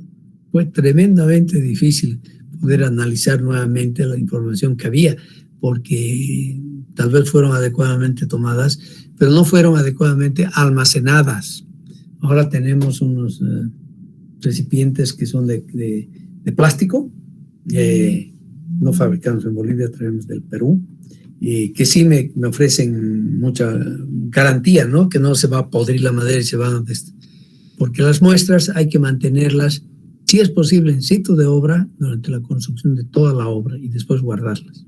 Y que es un dato importante que debemos que tener siempre, conservarlas como tal. Y además siempre bien referenciadas. Es otro problema que no hacemos a veces muy bien, ¿no es verdad? Hay que referenciar muy bien el pozo, las coordenadas, el sondeo, proporción diamantina, etcétera, etcétera. Hay que referenciar. O sea, el que se dedica a hacer todo este trabajo tiene que ser muy cuidadoso para hacer este trabajo. ¿De acuerdo? ¿Ya? Y finalmente debo decirles, hay que hacer buenas especificaciones técnicas, porque les decía, todos los trabajos grandes de geotecnia no los hacemos nosotros, porque necesitamos equipos especializados, gente especializada. Entonces necesitamos pues hacer buenas especificaciones técnicas para que todo se haga como debe ser.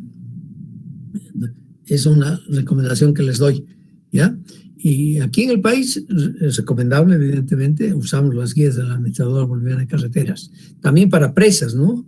Porque digo, es recomendable usar estas normas porque están y son válidas, ¿no? Las guías. Pero nuevamente aquí hablamos de guías, debería ser de norma, ¿no? Son prácticamente la traducción de los americanos. De hecho, ustedes si van a buscar muchas descripciones de las normas norteamericanas de la ASTM, ¿no? La Sociedad de Verificación de Ensayos de Materiales, las vamos a encontrar aquí en estas normas, en 2 volúmenes, y no solamente para suelos, sobre todo para asfaltos y para hormigones. Lo encuentran acá. Y esto está disponible también en la red, por si acaso. Si necesitan, van a encontrar aquí. Muchas normas han sido traducidas directamente de la ASTM. Y tenemos también para suelos manualitos que preparó el Laboratorio de Geotecnia en la buena época, que todavía están disponibles porque se editó una buena cantidad que al final nunca fueron distribuidos, ¿no? Si alguien va al laboratorio y solicita un ejemplar para algún de pequeñas normas que se redactaron haciendo la traducción de esas normas STM en geotecnia, están ahí presentes, ¿ya? Y también los métodos sugeridos por la Sociedad Internacional de Mecánica de Rocas. Esto no está tan libremente disponible. Tenemos 2 libros de la Sociedad Internacional de Mecánica de Rocas. Podríamos usarlas también, ¿no? Para las rocas acá en Bolivia. Si alguien necesita alguna vez esto, sí las puedo facilitar, pero yo las tengo en papel y en digital. Y finalmente, siempre, tercera recomendación, son las 3 recomendaciones que les doy, soliciten cotizaciones a empresas y laboratorios, porque varían mucho los precios. Bueno, y también varían mucho los precios de acuerdo a la calidad que le van a presentar. En los últimos años que hemos tenido un pequeño boom de construcciones en Bolivia, han aparecido muchas empresas, ¿no? De geotecnia y laboratorios. Y yo le digo, bueno, me reservo la opinión que pueda tener de alguna de ellas, no puedo ni nombrar siquiera, pero trabajos que han sido deficientes, como también trabajos muy buenos. Hay empresas de gente de San Simón que están haciendo excelente trabajo.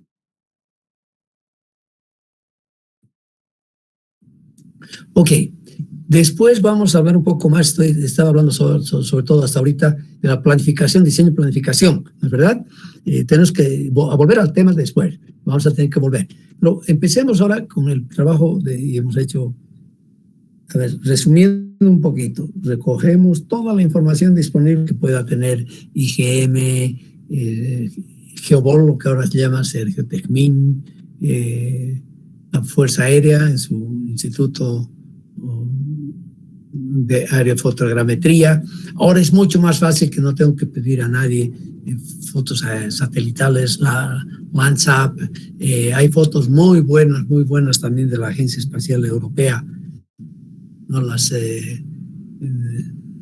imágenes Sentinel, ¿no? O sea, ustedes que han llevado y han hecho sistemas de información geográficas y les han enseñado sin duda, les han dado suficientes referencias para ver dónde consigo información satelital que es muy válida. Nos ayuda mucho ahora en la planificación y en la ejecución de proyectos, en la ejecución de estudios, proyectos, ¿no es verdad? Entonces, después planificamos nuestros trabajos de campo con mucho cuidado y ya tenemos todo eso y nos vamos al campo para hacer el mapeo geomecánico del afloramiento de la estación. Vamos a definir bien bonito ahí, donde vamos a hacer. Y la próxima clase no he preparado material para mostrarles, no tengo fotitos para mostrarles todo lo que digo que debemos tener cuando trabajamos en el campo, cuando vamos al campo, ¿no? Bueno, de hecho, el martillo de geólogos, el martillo de Smith, vamos a llevar y les voy a mostrar, voy a prepararlo, tengo en otra parte todo este material que usamos normalmente cuando vamos al campo a hacer mapeo geomecánico, ¿no es verdad? La regla rígida, de la cual les hablé, también la brújula de Clark, una brújula muy especial, se les mostraré también la de Branton, que es la que usan los geólogos, muy diferente a la nuestra. Hay que llevar la lupita para ver qué hay, el perfilómetro de Barton, hay que llevar cámara de fotos, que casi, les digo honestamente, ya no estamos usando porque los celulares es aparatito del demonio, son tan multipropósito que tienen cámaras tan buenas que ya no estamos usando casi cámaras fotográficas, ¿no es verdad? Sensores de posicionamiento, GPS. Ahora también con una aplicación usted usa su celular como GPS. Y muy bien. Necesitamos un tablet, Digital Assistant.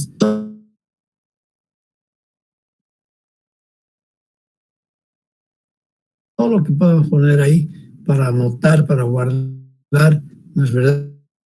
Una navaja, o sea, una cortaplumas es bien importante, sobre todo para defenderse, cuadernos, bolsas, y eso es importante otra vez. Siempre nos equivocamos y nos llevamos. Etiquetas identificables. Hay que tener mucho cuidado en la toma de muestra, porque después, al final, no tiene sentido tener muestra, hacer ensayos en el laboratorio y no saber de dónde viene la muestra, ¿no? Y de repente hemos sacado tantas muestras en una campaña que si no está bien identificado todo esto, no sirve de mucho, porque realizar hay que georreferenciar muy bien cada una de las muestras de dónde está viniendo, ¿no? Bueno, además hay que tener el chaleco reflectante siempre, la mochila, gafas de protección, casco. Y aquí ahora hay que aumentar pues todo lo que es no solo botiquín, sino bot seguridad, sino barbijos y alcoholes y qué sé yo, ¿no? Mientras estemos con la pandemia tenemos que cuidar todo eso, ¿ya? Y vamos a ir al campo entonces, estamos hablando de mapeo geomecánico, y vamos a llenar unas tablas que preparamos. Por ejemplo, esta que preparamos, hemos usado mucho tiempo en Bolivia. Hicimos esto en base a las recomendaciones de la Sociedad Internacional de Mecánica de Rocas. Y aquí, de hecho, yo me adelanto además y decirles criterios que necesito captar en el campo que me van a permitir después hacer la clasificación del macizo rocoso y sobre todo la clasificación según Wieniawski, ¿ya? Y eso es importante. Aquí está el parámetro, entonces, eso es lo que tengo que anotar y medir, si se puede. Aquí hacemos y el martillo de Smith también, bueno, que hacemos mediciones con el martillo de Smith, ¿no? Los sistemas de discontinuidades, diferentes rangos, que son los que usamos en hacer la clasificación, en este caso según Wieniawski, aunque esta información también sirve para hacer la clasificación según Barton, como tal. Y claro, aquí nos dimos esa vez en esta hoja de trabajo de campo también, y también lo hemos usado directamente en el laboratorio, digo, en gabinete, decir las familias de las discontinuidades, ¿no? Aquí teníamos aquí es un ejemplo genérico donde nuestra parte básica, que es la identificación, dónde estamos, la fecha, quién ha hecho, todo eso tiene que marcarse muy bien en las hojitas que preparamos, ¿no? El tipo de discontinuidades. Resistencia a la compresión simple, son los rangos grandes de valores que adopta la clasificación de Wieniawski. Y bueno, las usamos también acá. Y marcamos entonces, con nuestra navajita vamos a definir y viendo esta resistencia. Claro que después lo ideal es llevar las muestras al laboratorio y definir la resistencia a la compresión simple como tal, ¿no es verdad? Después, el RQD, nuevamente aquí también definimos eso en base a mediciones, ¿no? Aquí hay que hacer mediciones. Sí, verdad. Vamos a hacer mediciones, enseguida les voy a mostrar. Bueno, en sí, tal vez eso no está en su lugar lo que les estoy mostrando acá, porque ese es procesado y es lo que presentamos ya como en limpio, digamos, en un informe con los rangos que nos pide la clasificación del RQD, que también se llama el trabajo de DIR. El RQD se lo usa mucho y se lo sigue usando mucho, que va en 5 rangos, ¿no? Vamos a anotar espaciamiento de las discontinuidades. Aquí hemos puesto el promedio, pero para sacar esto tengo que hacer todo el trabajo estadístico, porque tengo que medir todo esto, ¿no es verdad? Longitud de las discontinuidades o perseverancia, les decía, es importante para nosotros. La separación que vas a tener, o sea, la apertura que puede tener, es ninguna a más de 5 milímetros. La rugosidad, fíjense, aquí simplemente sacamos 5 rangos y bien cualitativos, si quieren ustedes, ¿no? No estamos haciendo las mediciones que tenemos que hacer para calcular el JRC, que necesitamos en el criterio de Barton-Chovey, ¿verdad? Si está con relleno o no está con relleno, si qué tipo de intemperismo también tiene, si no tiene intemperismo, y aquí nos ayuda mucho el martillo Smith, y también la presencia de agua. Bueno, de hecho, esos son los criterios además que necesito para hacer mi clasificación de Wieniawski como tal, ¿no es verdad? Cuando hablamos de la roca intacta, estamos hablando de el grado de meteorización. Tenemos que definir muy bien. Aquí hablamos de intemperismo, hemos puesto aquí, pero también es el grado de meteorización, ¿no? Sí, hay palabras que los usamos como sinónimos, ¿eh? No se confundan, por favor. En este caso aquí hablo de intemperismo, pero estoy hablando de alteración, meteorización, que va desde, mira, aquí tengo también los 5 grados, 1, 2, 3, 4, 5, pero eso es lo que es todo basado en 5 grados, todo lo que hizo Wieniawski. Yo creo que tenemos que ponernos a pensar y a filosofar un poco, porque todo es en 5, 5, ¿no? Y en la geotecnia en general, y en la mecánica de rocas en particular, hemos optado siempre por 5 rangos.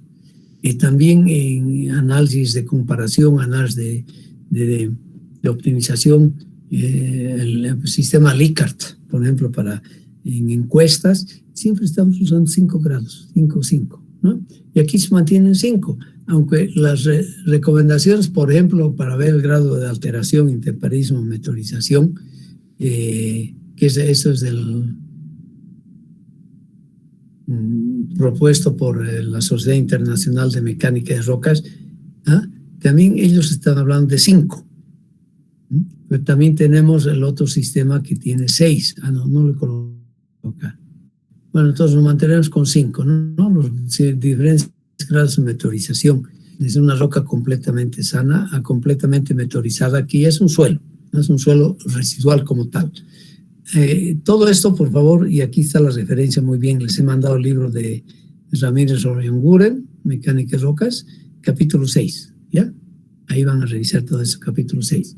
Aquí vemos un martillo Smith, se está trabajando en la resistencia. Entonces aquí estoy tratando de hablar de la roca intacta primero, la resistencia con martillo Smith para estimar su resistencia a la compresión simple, ¿no es verdad? Y aquí tengo el rango que también está esto en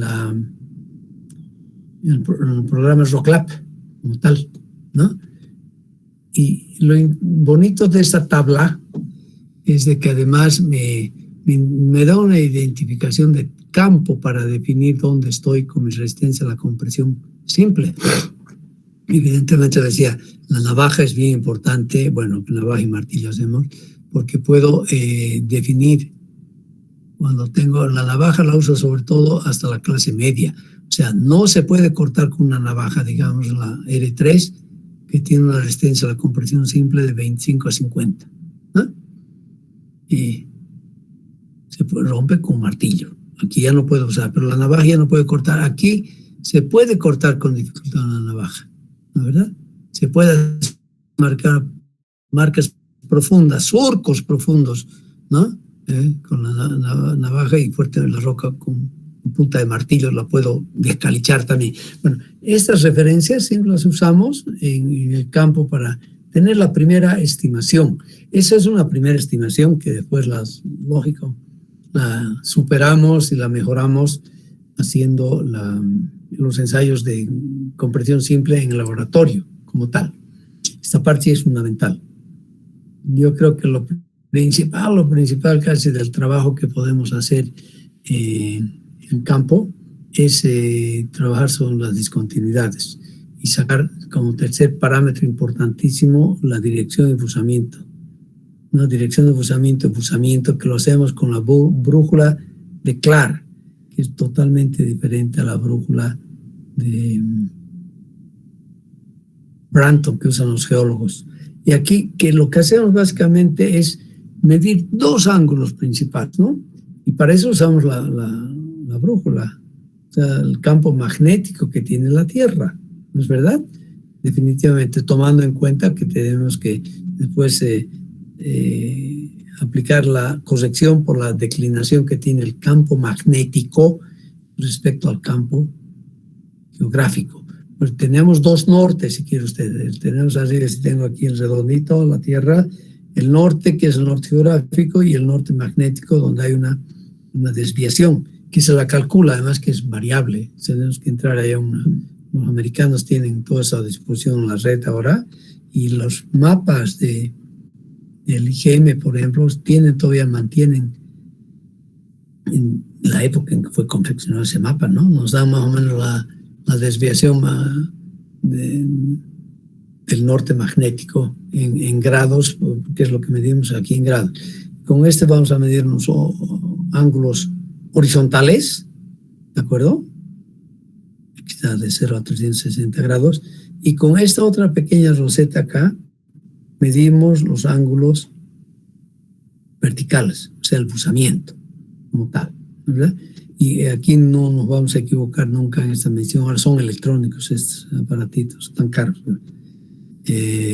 Aquí tenemos una escala en negritos y una escala en rojitos vertical. Y vamos a medir, vamos a ver la lectura que vamos a hacer aquí, que es el enfusamiento. Va a estar en función del lugar donde nos indica la dirección de enfusamiento. Tenemos una aguja en rojo y una aguja en negro. Y esta lengüeta es la que apoyamos para medir. Fíjense ustedes lo que está haciendo aquí el técnico. La lengüeta la acomoda muy bien. Después de acomodarla tiene que crear un plano horizontal. ¿Y cómo lo creamos el plano horizontal? Que va a ser la parte de la brújula, usando este ojo de buey, ¿verdad? El bowl level, o sea, el nivelador de burbuja. Lo voy a usar para poder crear un plano horizontal, porque si no creo un plano horizontal en la medición, no voy a poder medir nada, ¿no? Pero el plano horizontal es fundamental, hay que crearlo. Si bien es una cosa ficticia, es imaginaria, pero sí lo podemos materializar en los hechos, ¿no? Y es lo que hacemos también en un teodolito, una estación total, ¿no? Porque tenemos el nivel, la burbuja longitudinal y la burbuja en el hueco de Way para poder colocarla muy bien, ¿no? Y así medimos entonces dos datos fundamentales, ¿no? Eso es en cualquier descripción de una presa, su fotito, aquí medimos desplazamientos, el martillo Smith, las orientaciones, ¿no?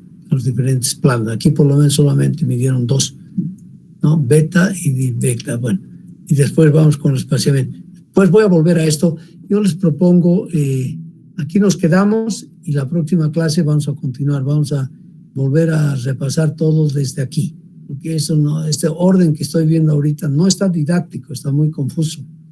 Creo yo personalmente. Lo voy a reordenar un poco para que sea mucho más práctico y llevadero para ustedes. Bien, ya han hablado con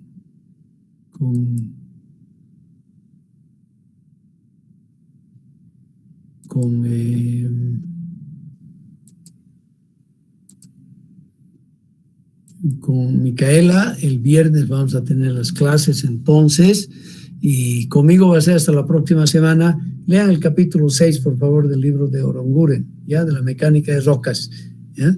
Y la próxima clase vamos a tratar de... Tengo que hacer algún pequeño examencito, de tal manera que ustedes me demuestren qué semana han trabajado, ¿ya? Hay que hacer ese seguimiento, ¿ya? Para empezar, porque avanzamos un poco más y ya podemos hacer una primera práctica real, vamos a hacer con datos de algún proyecto real también, ¿ya? Que estén muy bien, les deseo un buen domingo y mañana podría proporcionar. Claro que sí, claro que les voy a mandar todo, no se preocupen, más bien voy a corregir esto, los otros capítulos iniciales ya se los voy a mandar este fin de semana, ¿ya?